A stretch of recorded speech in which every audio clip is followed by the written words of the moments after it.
Welcome to Luca and Miguel. Enjoy the video.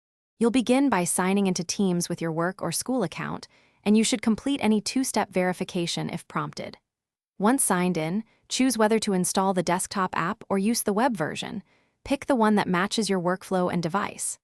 Next, set your profile photo, present status, and notification preferences so people can find you and interruptions are controlled. Once done, locate the Activity, Chat, Teams, and Calendar tabs on the left. These are your main navigation tools. Now you'll create or join a team, choosing private for restricted access or public for open visibility. This controls who can participate. Inside a team, use channels to organize topics and post messages with it mentions to notify people. Attach files and reply in threads so conversations stay focused. For informal or immediate conversations, start one or group chats, share files inline, and pin the chats you use most. Make sure to use the search bar at the top to find messages. To run meetings, schedule them from calendar, add an agenda, invite guests, and confirm lobby settings so you control entry.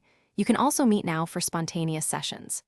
During a meeting, share your screen, present a window, record the session, enable live captions for accessibility, or switch to together mode to reduce fatigue. When collaborating on files, use the Files tab to co-author in real time. If something breaks, check camera and microphone permissions. Test your network and restart the app. This resolves most issues quickly.